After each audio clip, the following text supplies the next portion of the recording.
Hello বন্ধুরা, আসসালামু আলাইকুম। কেমন আছেন আপনারা সবাই? আশা করি ভালো আছেন, সুস্থ আছেন। সবাই সবার পরিবার পরিজনকে নিয়ে আই হোক আলহামদুলিল্লাহ আমিও ভালো আছি আল্লাহর অশেষ রহমতে। তো প্রতিদিনের মতো আমার দৈনন্দিন জীবনে নতুন দিনের নতুন আরেকটি ভিডিও নিয়ে আপনাদের মাঝে হাজির হলাম আমার ভালো লাগাগুলো শেয়ার করার জন্য।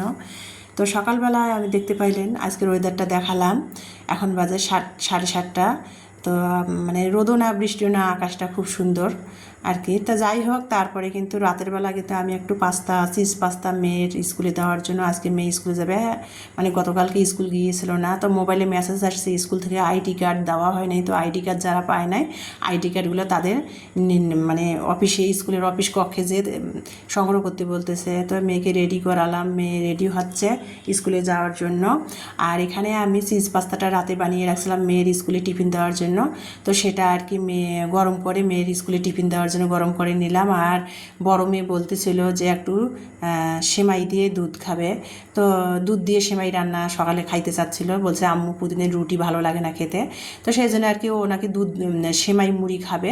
তো সেই জন্য আর কি সেমাই রান্না করতেছি। সেমাইটা কীভাবে রান্না করলাম সেটা তো আপনারা দেখতে পেয়েছেন। আর আমি কিন্তু কখনো দুধ দিয়ে সেমাই রান্না করলে ঘি দেই না। তো আজকে আমার মেয়ে বলতেছে দুধ দিয়ে সেমাই রান্না করতেছি, তো বলছে যে ওখানে ঘি দেওয়ার জন্য। আজকে নাকি ও দুধ সেমাইয়ের মধ্যে ঘি খাবে। আর বেশি দুধ সেমাই হলে আমি তা ঘি দিতাম না, কারণ ফ্রিজে রাখলে না ঘি দিয়ে সেমাই রান্না করলে ঠান্ডা হলে ঘিটা জমাট বেঁধে যায়, খেতে ভালো লাগে না। কিন্তু সেই জন্য আমি কখনো দুধ সেমাইতে ঘিটা দেই না। তো অল্প একটু রান্না করছি, সেই জন্য 1 চা চামচ ঘি দিয়েছি। ইমানি বলতেছিল ঘি দিতে, ওকে নাকি ঘিয়ের ফ্লেভারটা নিতে ইচ্ছা করতেছে। তো যাই হোক, সেমাই রান্না করলাম, ইলমা নাস্তা খেলো। আর চিজ পাস্তাটা ইলমার গরম করে টিফিনে দিলাম।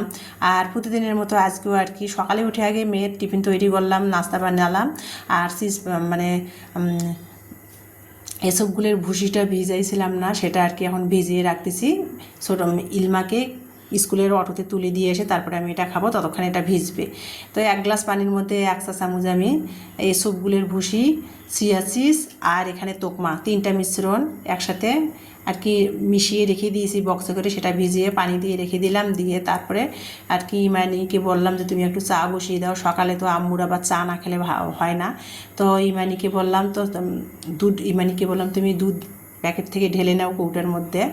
যেহেতু গরুর দুধ ফ্রিজে ছিল, সেটা দিয়ে সেমাই পাক করা হলো, গুঁড়ো দুধ দিয়ে চা বানাতে হবে। তো যাই হোক, চিনির কৌটায় চিনি শেষ হয়ে গেছে। তো দুধ চিনিগুলা ঢেলে নেওয়া হচ্ছিলো কৌটার মধ্যে। এদিকে ইলমা রেডি হচ্ছিল।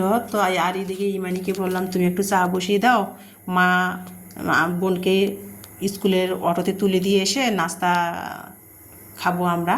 তো যাই হোক, আমি ইলমাকে অটোতে তুলে দিতে নিচে নেমে আসলাম। এসে বাসার সামনে গেটে ইলমাকে অটোতে তুলে দিলাম, কিন্তু আমার কাছে ভাঙতি টাকা ছিল না। পাড়ার দোকানে আর কি, বাসার সামনে যে পাড়ার দোকান, সেটাতে আমি টাকা ভাঙতি করে ইলমাকে অটো ভাড়া 40 টাকা দিলাম। দিয়ে তারপরে আজ সকালবেলা না, দোকানদারেরা এমনি কোনো টাকা ভাঙতি দেয় না, পাড়ার দোকানদাররা এত মানে এরা তো সেই জন্য ডিম 4টা নিলাম। 4টা ডিম 42 টাকা নিল। 4টা ডিম নিয়ে টাকা ভাঙতি করে ইলমাকে অটো ভাড়া দিয়ে ডিম নিয়ে বাসায় ঢুকে গেলাম। আর এখানে যে বাড়িওয়ালা ভাইদের সিকিউরিটি, মানে এই সিকিউরিটিটা বাড়িওয়ালা ভাইদের গ্যারেজে সবসময় থাকে। আর আশেপাশে ওর কাজ কাম করে, ভাইয়াদেরও কাজ কাম করে, ভাইয়াদের যখন কাজ হয়। তো ভাইয়াদের বাসার সামনে অনেক বড় জায়গা, তো খোলামেলা, সেটা তো আপনার ভিডিওতে আমার দেখেন। সে আগাছা অনেকগুলো হয়েছে, সেগুলো আর কি ভাইয়া আবার জঙ্গল আগাছা দেখতে পারে না, তো সেইটা আর কি সিকিউরিটিটা পরিষ্কার করতেছিল। তো যাই হোক, সেটা আর কি বলতেছিলাম যে সঞ্জয় তোমার ভিডিও করি ভাইরাল করে দেয়, ও নিজ মুখে কাজই করতেছিল। তারপরে বাসায় চলে আসলাম, এসে এই যে পাড়ার দোকান থেকে ডিম নিয়ে আসলাম। ইমানিকে ডিম আমলেট করে দিচ্ছি। ইমানি বলছে ডিম সিদ্ধও খাবে না, আমলেটও খাবে না। তা বললাম যে কেন খাবা না? তো ওকে ডিম আমলেট দিলাম আর আমার জন্য ডিম সিদ্ধ করে নিলাম। আর এর দিকে অপর সাইডে 5-10 মিনিট হয়ে গেছে আর কি এসবগুলোর ভুসিটা ভিজিয়ে রেখেছিলাম, সোয়া চিজ এসব তোকমা এসবগুলো যে ভিজিয়ে রাখছিলাম, সেটা পানিটা এখন আমি খাবো। সকালে আর নাস্তা খাওয়ার আগে কিন্তু আমি এসবগুলোর ভুসির পানিটা খাই প্রতিদিন সকালে। তো সেটা খেয়ে নিচ্ছিলাম। নিয়ে আর কি তারপরে আর কি ইমানিকে ডিম আমলেট করে দিলাম, ইমানি খাচ্ছিল। আর এখন তারপরে ওই যে সকালে যে মেয়ে খেয়েছে, খেয়ে স্কুলে গেল, প্লেট বাটিগুলো জমছিল, তো সেগুলো ভাবলাম যে একটু বেসিনে জমে আছে, সেগুলো ধুয়ে তারপরে নাস্তা খাবো। ততক্ষণ খালি পেটে এসবগুলোর পানিটা খাইলাম, ততক্ষণ আর কি এগুলো ধুয়ে নেই প্লেট বাটিগুলো। তো সেগুলো ধুচ্ছে। আর আমার কাছে কি মনে হয় জানেন বন্ধুরা, মানে বেশি করে কাজ জমিয়ে করতে গেলে না আমার কেন জানি ফাপড় লাগে, দম বন্ধ হয়ে আসার মতো অবস্থা হয়। সঙ্গেকার কাজ যদি সঙ্গে করতে না পারি, কোনো কিছু খেয়েও জানি আমি শান্তি পাই না। আমার মনে হয় এটা একটা রোগ, বুঝি না, বদভ্যাস আর কি। মানে একটু কাজ জমিয়ে রাখলে না, সঙ্গে সঙ্গে না করলে না আমি কেন জানি খেয়ে পরে শান্তি পাই না। তো সকাল থেকে এ পর্যন্ত নাস্তা খাওয়ার আগ পর্যন্ত যে কয়টা জমেছিল সেগুলো ভাবলাম যে ধুয়ে পরিষ্কার করে নেই, নিয়ে তারপরে নাস্তা খাবো। আর আজকে সকালের নাস্তা বা আমাদের ওই যে বললাম মেয়ে প্রতিদিন রুটি পরোটা খেতে চাচ্ছিল না, সেমাই রান্না করছি, ও নাকি সকালে সেমাই দিয়ে মুড়ি খাবে। তো সেটাই আর কি সকালে নাস্তা খাবো। আমার জন্য অলরেডি একটা ডিম সিদ্ধ দিয়ে দিয়েছি। আর অপর সাইডে আমি এদিকে প্লেট বাটিগুলো ধুয়ে নিচ্ছিলাম, ধুয়ে নিয়ে সিঙ্কটা পরিষ্কার করে নিচ্ছিলাম আর কি। তাতে আর কি মনেও অনেক প্রশান্তি আসে। তা যাই হোক, যেটা বলতেছিলাম, মেয়েকে ডিম আমলেট করে দিয়েছি, সেমাই দিয়েছি, মেয়ে খাচ্ছিল। আর এদিকে আমি সিঙ্গের না প্লেট বাটি দুই একটা জমছিল, সেগুলো ধুয়ে সিঙ্কটা পরিষ্কার করে নিলাম। নিয়ে দেখেন শুকনা শুকনা লাগে দেখতে, কিন্তু অনেকটা শান্তি লাগে আর কি। তো যাই হোক, যেটা বলতেছিলাম, তারপরে কিন্তু আমি নাস্তা খাবো। এই যে সেমাই রান্না করছি, আর ঠান্ডা হয় না, সেমাইটা কতটা টেনে গেছে আর কি।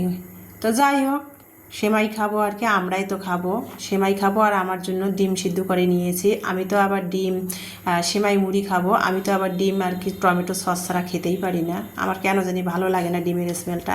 তো যাই হোক, টমেটো সস দিয়ে আমি ডিম সিদ্ধটা খেয়ে নিব। আর মেয়েকে তো ডিম আমলেট করে দিয়েছি, মেয়ে আবার ডিম সিদ্ধটাও পছন্দ করে না। তো এই যে সকালে সেমাই মুড়ি খাবো, বাটিতে সেমাই নিয়ে নিলাম, ডিম সিদ্ধ নিলাম, এটাই আজকে আমাদের সকালের নাস্তা।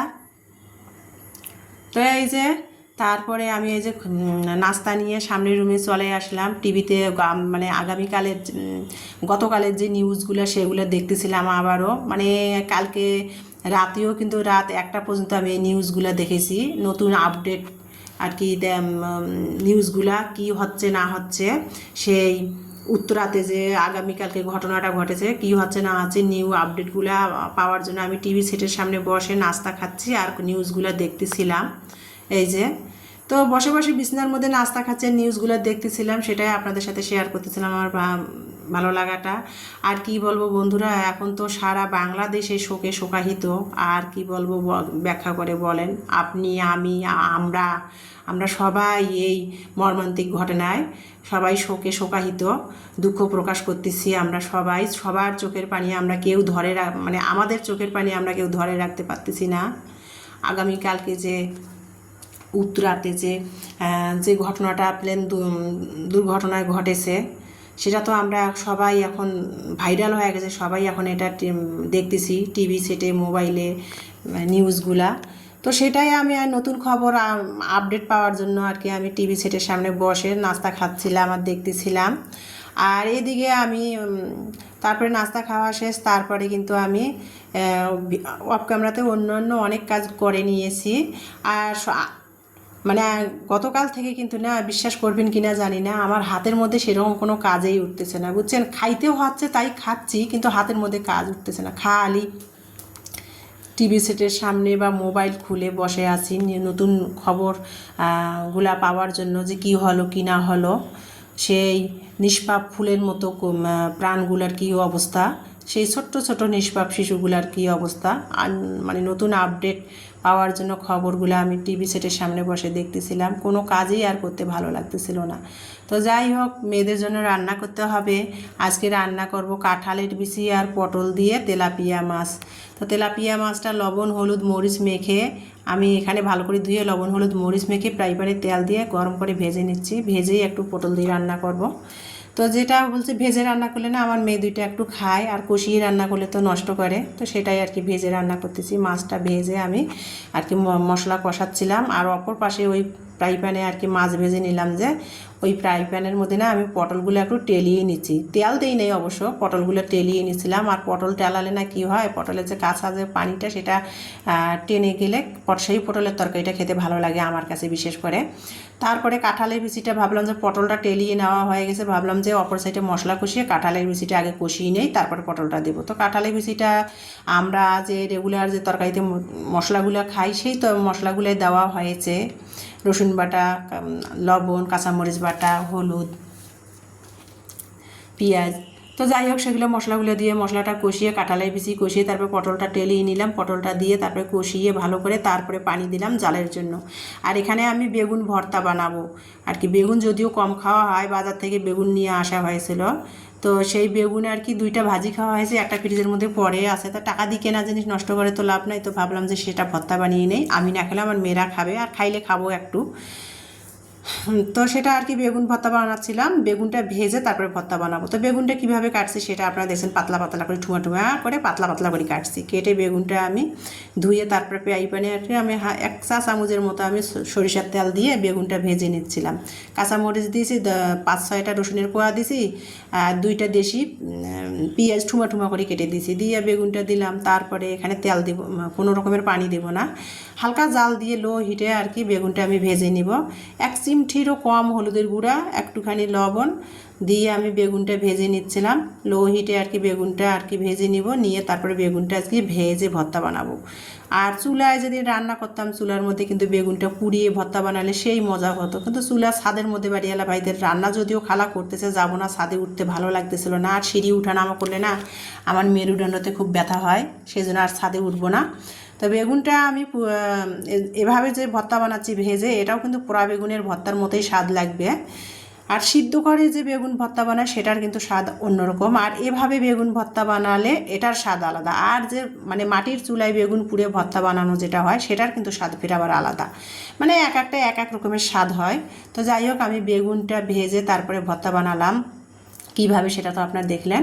আর ভর্তাটাতে যেহেতু আমি লবণ সিদ্ধর সময় পেঁয়াজ, লবণ, রসুন, কাঁচামরিচ দিয়েছি, সেই জন্য এখানে আর আমি কাঁচা পেঁয়াজটা ব্যবহার করব না। আমার মেয়েরা না কাঁচা পেঁয়াজটা ভর্তার মধ্যে খেতে চায় না, কিন্তু একটু সরিষার তেলটা দিয়েছি, সরিষার তেলের ফ্লেভারটা ভালো আসবে।